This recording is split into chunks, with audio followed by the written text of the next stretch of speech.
What's going on, people? Somebody a while back ago asked me record the video on Ujoint and a Driveline, and I will spit it out what I know about it. Maybe this information will help somebody. So I'm still working on this car holding, putting transmission in it. It's almost done. Kind of doing a part-time between my UPS job and this. So first things first, how often should you grease your driveline? As often as possible. What I mean by that, obviously don't grease it every single day. It'd be like overkill, but it's not gonna hurt anything. The way I did it, I would grease it every week. So if I put 4,000 miles, I will slide underneath it, grease a couple pumps and everything, it's good. Every other time, so let's say once a month, if I put in 7,000 miles, I will grease my U-joints heavy enough till I see the clean grease coming out. What I mean by that, let me grab my flashlight again, I lost it. If I'm using this grease, which is Mystic, it's red, you can see, I will pump enough grease in a U-joint till I start seeing red grease coming out on the caps. Some people, well, if you over grease it, you blow the seal out. No, it's not. If the seal is not dry rotted, it will bypass the grease and then swell back up when it's have enough grease.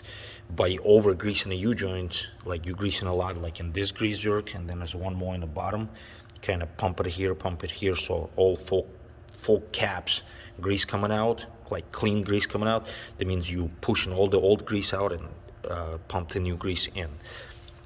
To check U-joint, if you have a drive shaft for some reason out, you simply just turn it, and if you don't have any dead spots in it, like it will, turn smooth and then it kind of catches it, that means U-joint's bad. I would change it. I would not run it. If you can get a part, just change it. Especially like nowadays, it's hard to find, but hard to get parts. But like this one is perfectly fine. It's really nice and smooth. If you would put a new one in, it's not gonna turn as easy. And same thing, this one. Yep, it's perfectly fine. Same thing, this cap. You don't have any dead spots, but this truck only has 256,000 miles on it. Another thing to keep an eye on, anywhere you have a like yoke, this is I call it a carrier bearing yoke. You have a nut right here. Come on, camera. If you have any ruts coming out around that nut, not on the thread, just around, that means this is loose.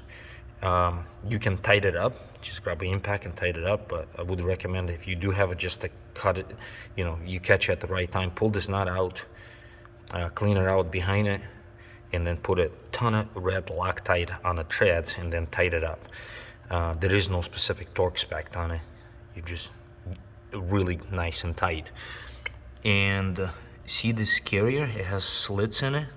The rubber has slits, some has more, some have less. Like this one has, the top one have more than the bottom one. The reason they do that, the carrier, obviously it's carrying a load of the drive shaft. Basically it needs to be hanging on something. But the carrier plays a really big role. People don't know. It actually absorbs the vibration, any kind of imperfection in a driveline. The carrier bearing is one that will take that. I had a couple people come up and it's like, dude, got this bad vibration, can't figure out what's wrong. And I run into this problem myself.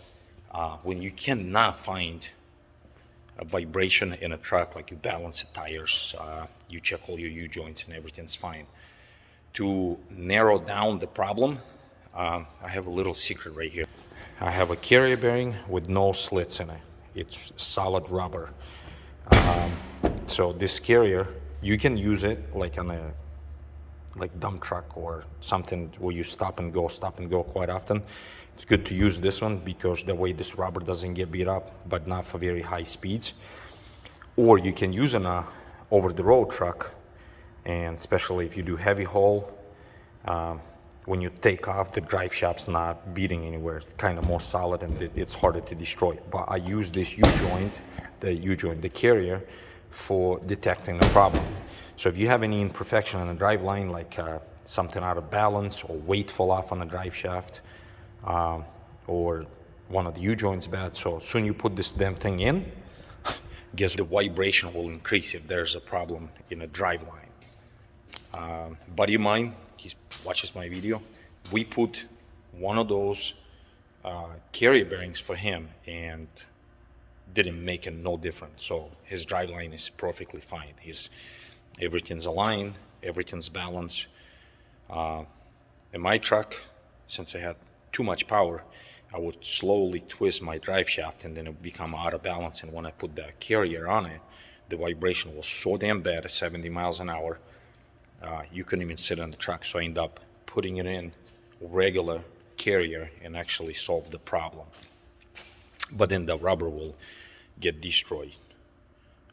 Something else, I think that's basically it. But